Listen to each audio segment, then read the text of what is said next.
Saatnya istirahat. It's time to have break.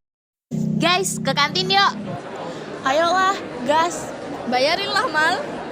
Haiya, hidup lagi miskin-miskinnya lu, orang malah minta jajanin lu. Ya udah sih, Wir. Udahlah, ayo kita ke kantin, keburu jam istirahatnya selesai loh. Zea, Mala, dan Ashel pun pergi ke kantin. Di kantin mereka bertemu dengan Sasa, Kinan, dan Tia. Sasa, Kinan, kalian lagi ngapain? Lagi nyisirin Ipin gue. Ya menurut lo aja. Ya udah, santai aja sih. Lu tumben berdua doang, gak sama si Tia. Noh, si Tia lagi beli makanan. Tia menengok saat mendengar namanya disebut. Dia melihat Zea, Mala, dan Ashel yang baru datang. Lalu ia bertanya kepada mereka bertiga. Weh, lu bertiga mau beli juga gak? Sekalian pesen nih. Ya deh, makasih. Udah kenyang gue makan angin. Dasar, yaudah deh. Setelah makanan datang, mereka berenam duduk di salah satu tempat. Lu pada akhir-akhir ini ngeliat si Faye gak? Gak nongol-nongol tuh bocah. Iya, gue juga udah lama gak ngeliat dia. Tiba-tiba Faye datang menghampiri mereka. Hai guys, kalian kangen gak sama gua? Idih, pede banget loh. Halah, lu tadi ngomongin dia juga. Tuh kan, ngaku deh. Lu tuh pada ngefans kan sama gue? Terserah, lu aja deh. Udahlah, berisik lu pada. Oh iya, gue ada info menarik nih. Info apaan? Tadi gue habis scroll sosmed, terus ngeliat ada hutan yang lagi viral banget sekarang. Dan itu tuh terkenal mistis. Semistis-mistisnya hutan itu, tetap aja yang lebih serem tuh ulangan MTK. Lu mah. Serius cuy, katanya di sana banyak sosok-sosok misterius. Ya terus, lu mau ngapain? Gimana kalau kita malam ini camping di sana? Enggak gue takut. Alah, cupu loh. Oke, gue ikut deh. Nah gitu dong, kalian semua ikut kan berarti? Ikutlah, yang gak ikut harus traktir bakso Mang Ujang. Oke, berarti fix ya. Ntar malam kumpul di rumah gue jam 8. Sip lah, ikut aja gue. Setelah itu, mereka pun kembali ke kelasnya. Malamnya, tepat di pukul 8 malam, Mala, Ashel, Zea, dan Sasa telah tiba di rumah Faye. Si Tia sama si Kinan kemana nih? Gak datang-datang. Tahu nih, kemana kali? Gue coba telepon deh. Ashel pun menelepon Tia dan Kinan.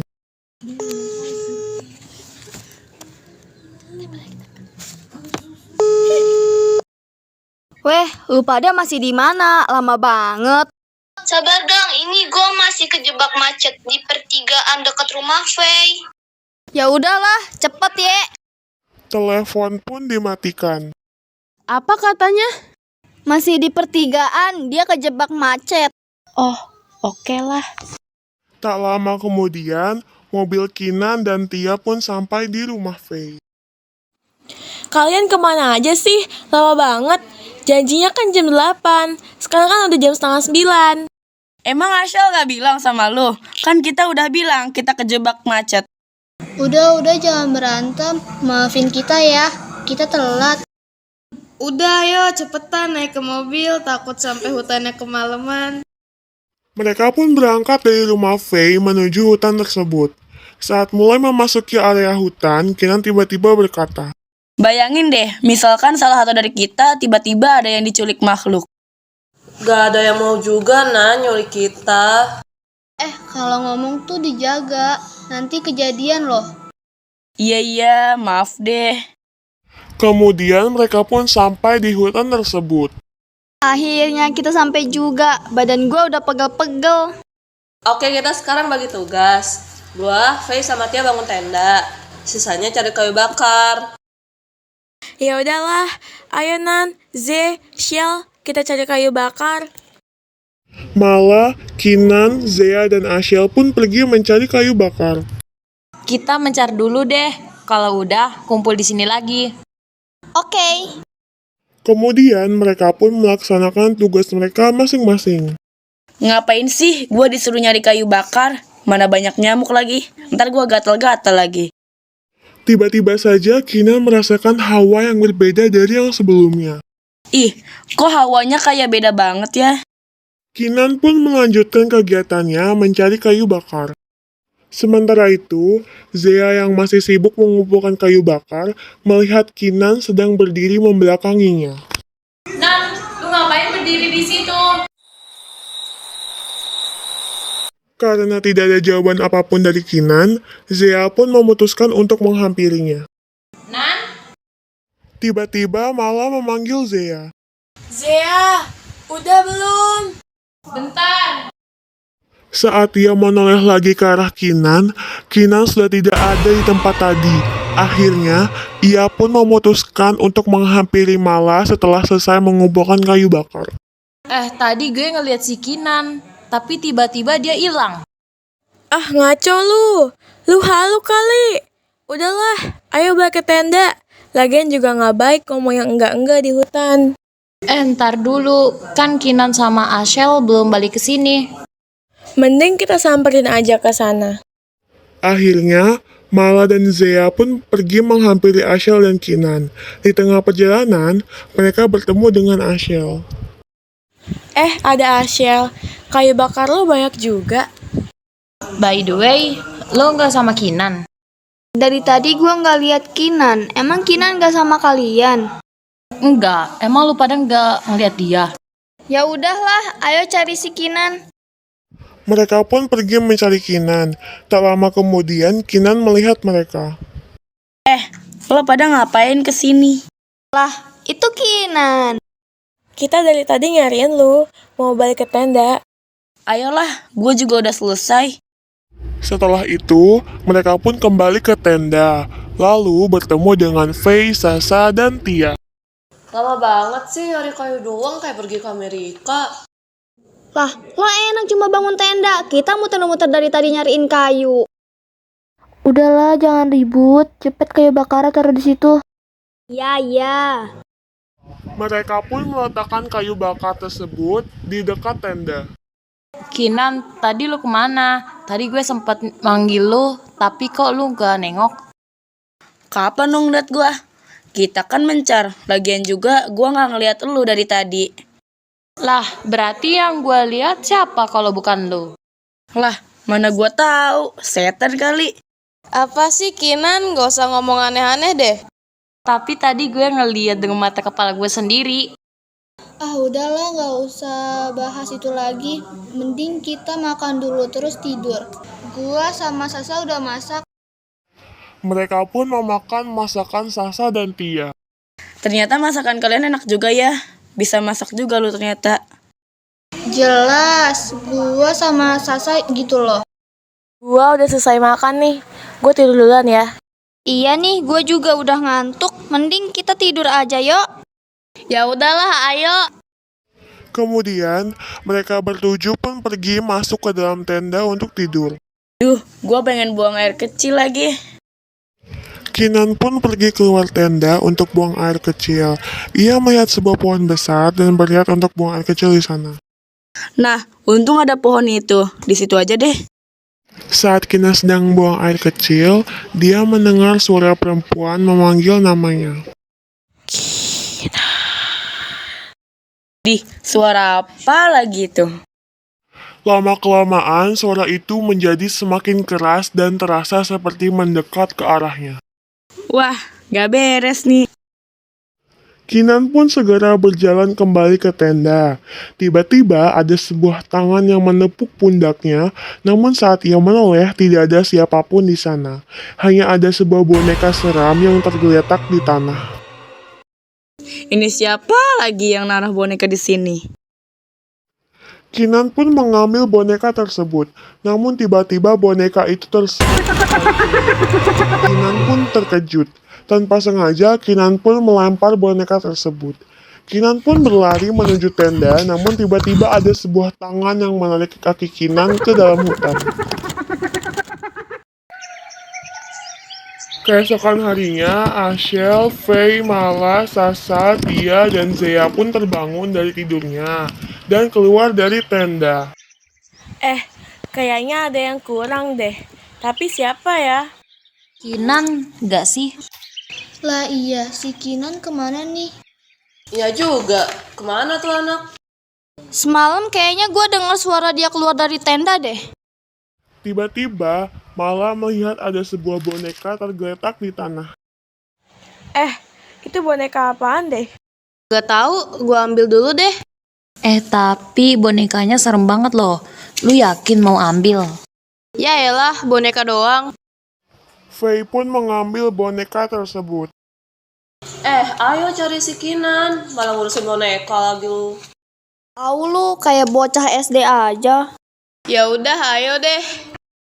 Mereka berenam pun akhirnya pergi mencari Kinan. Kemana lagi ini si Kinan? Gak tahu nih. Di telepon juga gak diangkat-angkat.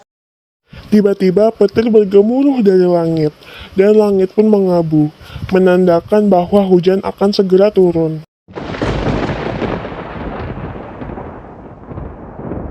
Mau hujan nih, mending kita balik dulu ke tenda. Iya deh, ayo. Kalian duluan aja deh, ntar gue nyusul. Mau ngapain lu? Udah mau hujan lo ini. Mau lihat-lihat dulu bentar doang kok. Udah sana kalian duluan aja. Ya udahlah, jangan lama-lama tapi. Iya. Itu si Zea gak apa-apa ditinggal sendiri. Gak apa-apa lah, dia bawa HP kok lagian.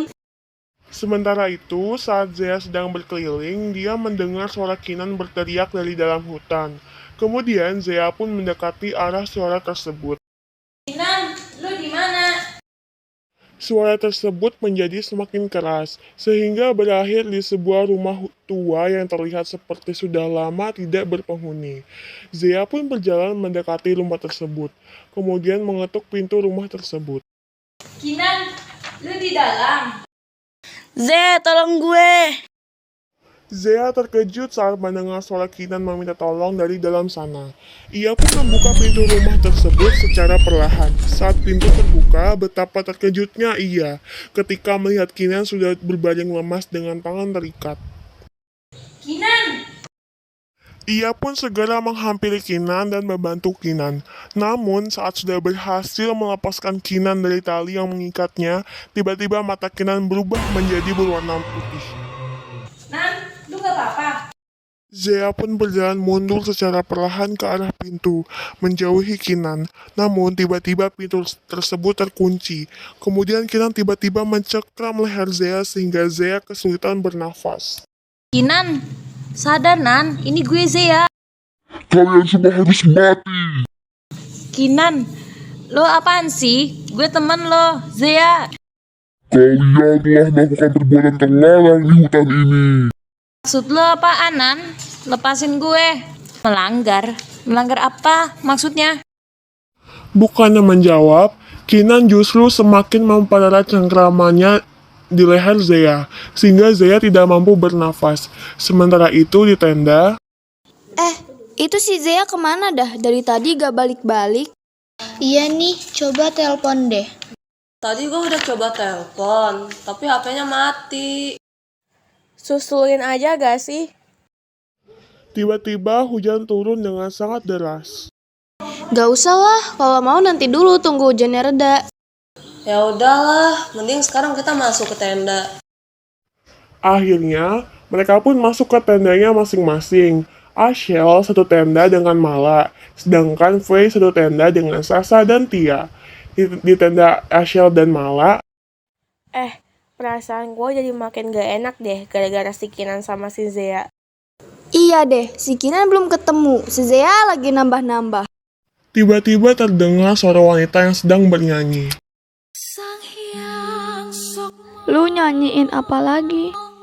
Siapa juga yang nyanyi? Lah, terus siapa yang nyanyi? Mana gue tahu? Lu denger suara cewek nyanyi gak? Enggak tuh.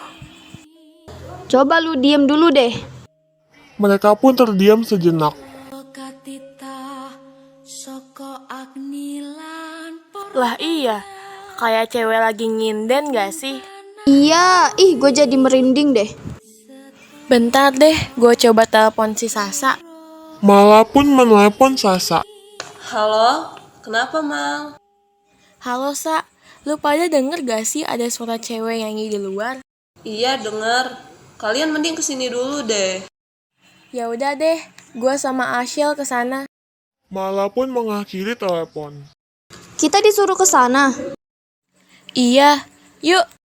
Mala dan Ashel pun pergi ke tenda Faye, Sasa, dan Tia. Datang juga lu berdua. Sini. Serius, kalian juga dengarkan suara tadi? Iya, kita dengar. Makanya kita suruh kalian kesini. Suara apaan coba itu? Gak tahu, kayaknya benda jatuh gitu deh. Gue coba lihat dulu deh. Sasa pun akhirnya keluar dari tenda untuk mengecek asal suara tersebut. Saat ia keluar, hanya ada boneka yang tadi dilihat oleh Faye. Boneka ini lagi ternyata. Sasa pun membawa boneka itu bersamanya masuk ke tenda. Lah, lu ngapain bawa boneka itu masuk? Ya gak apa-apa, daripada kehujanan, sayang tahu masih bagus. Bagus dari mana? Lagi orang serem gitu. Udah, taruh aja bonekanya di situ. Lah, terus tadi suara apa? Gue tahu, tadi pas gue keluar cuma ada boneka ini. Tiba-tiba, boneka tersebut mengeluarkan suara yang sangat mirip seperti suara Kinan dan Zea yang sedang berteriak minta tolong. Itu kayak suara Kinan sama Zi nggak sih? Faye pun mengambil boneka tersebut. Iya ya, mirip banget. Suara tersebut pun berhenti. Sumpah, mending lu buang aja deh boneka itu, serem cuy. Iya deh, gue buang dulu. Faye pun pergi keluar tenda untuk membuang boneka tersebut. Setelah membuang boneka tersebut, dia pun kembali ke tenda. Udah gua buang. Bagus lah. Hujannya udah reda tuh. Gue mau cari Kinan sama Zea. Jangan dulu deh, ini udah mau maghrib soalnya, gak baik keluar waktu maghrib. Tiba-tiba Tia datang sambil membawa handphonenya. Guys, lihat deh. Tia menunjukkan sebuah artikel dari handphonenya. Besok bakal ada badai di area sini. Berarti kita besok harus pulang dong. Terus si Kinan sama Zea gimana dong? Ya udah gini aja. Sekarang kita packing dulu barang kita. Besok kita pulang. Tapi cari Kenan sama Zia dulu. Kalau nggak ketemu juga, kita terpaksa harus nyelamatin diri sendiri. Gua mau coba lapor polisi tapi nggak ada sinyal. Iya, padahal tadi lancar banget. Udah. Mending kita sekarang kemas barang-barang terus istirahat. Mereka berlima pun akhirnya mengemas barangnya lalu istirahat. Keesokan harinya, Semua barang udah masuk mobil kan? Udah, tinggal berangkat nih. Oke lah. Faye pun menyalakan mesin dan segera menuju ke tempat terakhir mereka bertemu dengan Zea. Itu bukannya handphone Zea ya? Mana? Itu loh. Mala menunjuk sebuah handphone dengan casing berwarna ungu yang mirip dengan milik Zea yang tergeletak di tanah. Iya deh kayaknya. Bentar gua ambil dulu. Sasa pun turun dari mobil kemudian mengambil handphone tersebut, lalu kembali ke mobil. Mereka pun meneruskan perjalanannya, namun mereka kembali bertemu dengan boneka yang sebelumnya. Sumpah, boneka tuh serem banget deh. Kayaknya kita ketemu sama dia mulu. Bodoh lah, lindas aja. Mobil mereka pun melindas boneka tersebut begitu saja, namun tiba-tiba mobil tersebut mogok. Ini mobil kenapa lagi? Habis bensin kali. Kagak lah, orang bensinnya masih banyak kok. Tiba-tiba ada suara yang sangat mirip dengan suara Zea berteriak minta tolong. Itu suara Zea gak sih? Iya, mirip banget. Gua coba turun deh. Dan benar saja, saat Mala turun, Zea datang dari kejauhan dengan tubuh berlumuran darah. Tolong. Zea! Mala pun menghampiri Zea dan membantunya. Kemudian Faye pun turun dari mobil. Ze, lu nggak ketemu sama si Kinan? Kinan, dia udah gak ada. Raganya dikuasai makhluk halus. Terus kok lu bisa sampai kayak gini? Gue dicekik sama Kinan. Untung gue masih bisa selamat. Faye pun masuk ke dalam mobil mencoba menyalakan mobil itu. Udah nyala nih, cepet naik. Mala pun membantu Zea untuk naik ke mobil. Namun, tiba-tiba mata Zea berubah menjadi berwarna putih. Kemudian ia mencengkram tangan Mala sehingga berdarah. Zea, lo kenapa? Manusia memang sangat mudah untuk ditipu. Zea, lo gila ya? Zea, anak ini sudah mati di tanganku. Pergi, Faye. Lo berempat harus selamat. Tapi lo gimana? Tinggalin gue di sini. Selamatin diri kalian. Cepat. Zea membanting Mala ke tanah sehingga Mala tak mampu berdiri lagi. Cepat, Faye. Faye akhirnya terpaksa meninggalkan Mala. Ia langsung menjalankan mobil mereka. Kini hanya tersisa 4 dari mereka. Gue beneran gak ngerti apa yang terjadi. Gak ada satupun yang ngerti, Shell. Yang penting sekarang kita tinggal berempat, jangan sampai ada korban lagi. Setelah menempuh perjalanan sekitar kurang lebih 45 menit, akhirnya mereka menemukan sebuah kantor polisi. Itu kantor polisi bukan sih? Oh iya, itu kantor polisi. Kita berhenti di sana dulu deh. Mereka pun berhenti di sebuah kantor polisi, kemudian melaporkan apa yang terjadi. Lalu akhirnya mereka diantar pulang ke rumahnya masing-masing oleh aparat kepolisian. Ashel, Faye, Sasa, dan Tia pun berkumpul di rumah Faye untuk pergi ke suatu tempat. Udah naik semua kan? Udah. Udah kok, barang bawaan juga udah lengkap. Faye pun menyalakan mobilnya dan langsung menuju tempat tujuan mereka.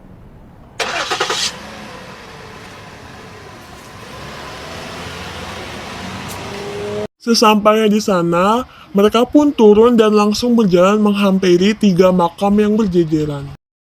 Kinan Abimanyu, Mala Haneswari, dan Zea Mentari, 3 sosok yang pernah menjadi bagian dari mereka berempat, yang dulu senantiasa bersama, kini hanyalah tinggal nama.